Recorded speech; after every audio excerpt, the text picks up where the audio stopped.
Hello সবাইকে, আসসালামু আলাইকুম। আমি পদ্মজা, পর্ব 17। নৌকা ছাড়ার পূর্বে আকাশের কালো মেঘের ঘনঘটা চোখে পড়ল। তার কিছুক্ষণ পরই হঠাৎ ঝমঝমিয়ে বৃষ্টি নেমে এলো। খোলা নৌকা হওয়াতে চোখের পলকে যাত্রী 5 জন কাক ভেজা হয়ে গেল। ভিজলেন না হেমলতা। মোর্শেদ ছাতা ধরে রেখেছেন। বজ্রপাতের সাথে সাথে হেমলতার আত্মা দুলে উঠেছে, মনটা খচখচ করছে। তিনি জলের দিকে স্থির চোখে তাকিয়ে রইলেন। জলের ফোঁটা পড়ার সঙ্গে সঙ্গেই বলের মতো একদলা পানি লাফিয়ে উঠছে। তারপর ছোট্ট ছাতার মতো আকৃতি নিয়ে চারপাশে প্রসারিত হয়ে হাওরে মিলিয়ে যাচ্ছে। দেখতে সুন্দর, কিন্তু সেই সৌন্দর্য মনে ধরছে না। অজানা আশঙ্কায় তিক্ত অনুভূতি হচ্ছে। মোর্শেদ গলা খাকারি দিয়ে হেমলতার দৃষ্টি আকর্ষণ করার চেষ্টা করেন। এরপর বলেন, কিছু খাইবা? হেমলতা নিরুত্তর। মোর্শেদ শুষ্ক হাসি হেসে বলল, আর কিছুক্ষণ, আইয়াই পড়ছে। হেমলতা কিচ্ছুটি বললেন না, নিরুত্তরে বসে রইলেন। বৃষ্টির স্পর্শ নিয়ে আসা হাওরের হিমেল বাতাসের ছোঁয়া লাগছে চোখ মুখে। হাওরের ঘোর লাগা বৃষ্টি দেখতে দেখতে তন্দ্রা এসে ভর করে। হেমলতা নিকাপ খুলে চোখে মুখে পানি দিয়ে তন্দ্রা কাটান। এরপর ক্লান্ত চোখে দুটো মেলে তাকান মোর্শেদের দিকে। মোর্শেদের হাতে হাত রেখে বলেন, আমার এত খারাপ লাগছে কেন? বুক পোড়া কষ্ট হচ্ছে। মোর্শেদ হেমলতার কণ্ঠ শুই না সহসা উত্তর দিতে পারলেন না। চিত্ত ব্যথায় ভরে উঠল। কিছু সময় অতিবাহিত হওয়ার পর আশ্বস্ত করে বললেন, আইয়া পড়ছি তো, ওই যে বাজারের ঘাট দেখা যাইতেছে। হেমলতা মোর্শেদের হাত ছেড়ে দূরে তাকান। অলন্দপুরের বাজারটা ছোট পিঁপড়ার মতো দেখাচ্ছে। নৌকা বারবার দুলছে। চারদিকে ঝড় বইছে, মনেও তো বইছে। তিনি নিজেকে শান্ত করতে চোখ বুজে কয়েকবার প্রাণ ভরে নিঃশ্বাস নেন। ব্যথাতুর মন আর্তনাদ করে শুধু জানতে চাইল, আমার মেয়েগুলো কেমন আছে। রিনা চুল এত শক্ত করে ধরেছে যে পদ্মজার সারা শরীর ব্যথায় বিষিয়ে উঠেছে। পদ্মজা আকুতি করেও ছাড়া পাচ্ছে না। পূর্ণা প্রেমা খামছে ধরে রাখছে পদ্মজাকে। কিছুতেই তারা বোনকে ছাড়বে না। আমির ক্রোধে উন্মুক্ত প্রায় হয়ে চিৎকার করে উঠল, কামরুল চাচা, এটা ঠিক হচ্ছে না। মেয়েগুলোর অভিশাপে পুড়ে যাবেন। আমিরের উৎকট উত্তেজনায় ক্ষণকালের জন্য কামরুল হতবুদ্ধি হয়ে গেল। রামিজালি কামরুলের নরম নিঃশব্দ ভয়ার্থ মুখের দিকে চেয়ে ভিতরে উদ্বিগ্ন হয়ে তাচ্ছিলের ভঙ্গিতে বলল, বেশ্যাদের সাপে কেউ পুড়ে না। জলিল প্রেমাকে সরিয়ে নিয়েছে। প্রেমার কান্না শোনা যাচ্ছে। বড় আপা করে গলা ফাটিয়ে কাঁদছে। সৈয়দ অনেক টেনেও পূর্ণাকে সরাতে পারল না, তাই অন্ধকারের সুযোগ নিয়ে পূর্ণার বুকে নোংরা হাতের দাগ বসিয়েছিল। কোনো মেয়ে এমন নিচু ঘটনার সাক্ষী হতে চায় না। আশমিক এই ঘটনা কাটিয়ে ওঠার পূর্বে একটা শক্ত হাত পায়জামার ফিতা টেনে ধরল। পূর্ণার পায়ের তলার মাটি সরে গেল। ভয়ে গলা ফাটিয়ে চিৎকার করে উঠল, আপা, আপা। পূর্ণার আর্তনাদ পদ্মজার মস্তিষ্ক প্রখর করে তুলল। পদ্মজা মুখ তুলে পূর্ণার দিকে তাকালো। তার চেয়ে কয়েক ইঞ্চি দূরে পূর্ণা। পদ্মজার এক হাত শক্ত করে ধরে রেখেছে সে। কাছে আসতে পারছে না সৈয়দের জন্য। পূর্ণার কান্না দেখে পদ্মজা আতঙ্কে নীল হয়ে গেল। চারদিকে কোলাহল। গালি দিচ্ছে মা বাপ তুলে। কেউ বলছে না মেয়েটা ভালো, এরকম করতে পারে না। পূর্ণা চেঁচিয়ে যাচ্ছে, কেঁদে মাকে ডাকছে। পদ্মজা এক দৃষ্টিতে মানুষগুলোর দিকে তাকিয়ে রইল। মানুষ এরকম কেন হয়? পূর্ণার হাত সৈয়দ আলগা করতে সে ছুটে এসে জড়িয়ে ধরল পদ্মজাকে। তার পুরো শরীর কাঁপছে। হৃৎপিণ্ড এত জোরে চলছে যে অনুভব করা যাচ্ছে। পূর্ণা কাঁদতে কাঁদতে বলল, আপা, আপা। কেন মেয়ে হলাম আপা? এত কষ্ট হচ্ছে আপা, আপা। পদ্মজার দু চোখ বেয়ে টুপ করে 2 ফোঁটা জল গড়ে পড়ল। এক হাত শক্ত করে পূর্ণাকে বুকের সাথে চেপে ধরল। রমিজের উস্কানিতে কামরুল গলা উঁচিয়ে বলল, নটিরে বান। সৈয়দ পূর্ণার কানে কথাটা আসতে সে আরো জোরে জোরে পদ্মজাকে জড়িয়ে ধরল। পদ্মজা ঠান্ডা স্বরে বলল, পূর্ণা ছেড়ে দে আমায়। রিনা পদ্মজাকে চুল ধরে টেনে নিয়ে যেতে চাইল। পদ্মজার জায়গা থেকে এক চুলও নড়ল না, ঠায় দাঁড়িয়ে রইল।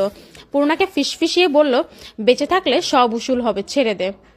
পদ্মজার কণ্ঠে কি যেন ছিল। পূর্ণা সাথে সাথে শান্ত হয়ে গেল। চোখ তুলে পদ্মজার দিকে তাকালো। পদ্মজার গাল বেয়ে রক্ত ঝরছে। সৈয়দ পূর্ণাকে নিতে আসলে পদ্মজা একটু দুঃসাহসিক কাজ করে বসলো। সৈয়দের অন্ডকোষ বরাবর লাথি বসিয়ে দিল। সৈয়দ মাগো বলে কুকিয়ে উঠল। জলিল সহ উপস্থিত 3 জন তেড়ে আসলো পদ্মজার দিকে। পূর্ণাকে ধাক্কা দিয়ে ছুঁড়ে ফেললো দূরে। অশ্রাব্য গালি দিতে দিতে কেউ পদ্মজাকে থাপ্পড় দিল, কেউ বা লাথি।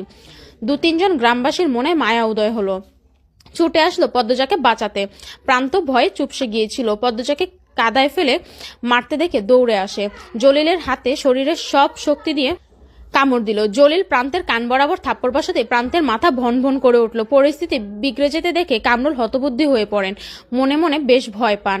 কেশে গলা পরিষ্কার করে 2 হাত তুলে চেঁচিয়ে বলেন, তোমরা থামো, এটা কি করতাছো? থামো কইতাছি, সবাই সইরা আসো, থামো। সবকিছু থেমে গেল। পদ্মজা কাচুমাচু হয়ে পড়ে রইল কাদায়। নিঃশ্বাস নিতে কষ্ট হচ্ছে। নাভির নিচে একটা লাথি পড়েছে বেশ জোরে। চোখ বুজে রেখেছে। 2 হাত বুকের উপর, লম্বা চুল কাদায় মেখে ছড়িয়ে আছে আশেপাশে। যন্ত্রণায় যেন পাঁজরগুলো মরমর করে ভেঙে যাচ্ছে। পূর্ণা জ্বরের তোপে জ্ঞান হারিয়েছে। হেমলতার মা মঞ্জুরা বাড়িতে ঢুকে পদ্মজাকে এভাবে পড়ে থাকতে দেখে আঁতকে ওঠেন। দৌড়ে এসে পদ্মজাকে তুলতে চাইলে কামরুল হুঙ্কার দিয়ে ছাড়েন, এই শরীরে ধরন যাইব না, জান এখন থেকে। মঞ্জুরা পদ্মজার কামিজ ঠিক করে দিলেন। এরপর 2জন লোককে নিয়ে পূর্ণাকে তুলে ঘরে নিয়ে গেলেন। মঞ্জুরার বুক কাঁপছে হেমলতার ভয়ে। হেমলতা বারবার বলেছিল 2 দিন তার মেয়েদের চোখের আড়াল না করতে, আর তিনি একা বাড়িতেই ছেড়ে দিয়েছেন। ইচ্ছে হচ্ছে এক ছুটে কোথাও পালিয়ে যেতে। হিমেল নাক টেনে টেনে কাঁদছে, জপ করে হেমলতার নাম। মঞ্জুরা রেগে ধমক দেন, আহ থাম তো। বাপের বাড়িতে কাউকে না পেয়ে হেমলতা চিন্তায় পড়েন। মোর্শেদ বললেন, আমরার বাড়িতে গিয়া বইয়া রইছে মনে হয়, আও বাড়ির যাই। হেমলতা মিনমিনিয়ে গলায় বললেন, তাই হবে। 2জন হেঁটে বাড়ির রাস্তায় ওঠে। তখন পাশ কেটে একজন মহিলা হেঁটে যায়। কিছুটা হাঁটার পর মোর্শেদের খটকা লাগলো। তিনি ঘাড় ঘুরিয়ে তাকান। মহিলাটি অনেক দূর অব্দি চলে গিয়েছে। মহিলার অবয়ব দেখে মোর্শেদের বাসন্তীর কথা মনে হলো। মনে মনে আওড়ান, বাসন্তী আইছে। পরপরই নিজের মনকে বুঝতেন, না না, হ্যাঁ আইব কেমনে, হ্যাঁ আইলো যাইবগা কেন।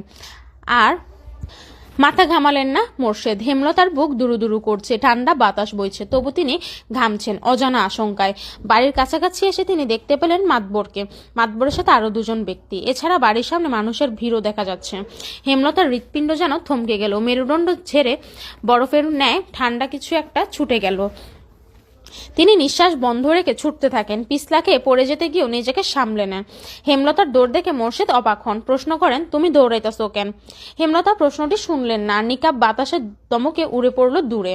তিনি ভিড় ঠেলে বাড়িতে ঢুকেন। কোলাহল বেড়ে গেল। এত ভিড়ের মাঝে একটা মেয়েকে পড়ে থাকতে দেখে তিনি অবাক হন। অন্ধকারে মেয়েটিকে চিনতে বেশ অসুবিধা হচ্ছে।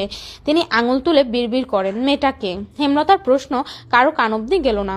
কোথা থেকে একটি আলো এসে পড়ে পদ্মজার উপর। সাথে সাথে হেমলতার চক্ষুদ্বয়ের সামনে পদ্মজার কাদা রক্তে মাখা মুখ ভেসে উঠল। হেমলতা গগন কাঁপিয়ে আর্তচিৎকার করে উঠলেন, পদ্মজারে! পদ্মজার বুক ধরাস করে উঠল, অস্তিত্ব কেঁপে উঠল। আম্মা এসেছে, তার পৃথিবী, তার শক্তি। পদ্মজার দুর্বল 2 হাতে ভর রেখে উঠে বসার চেষ্টা করলো, পারল না। ভাঙা গলার জোর দিয়ে শুধু ডাকলো, আম্মা, আম্মা।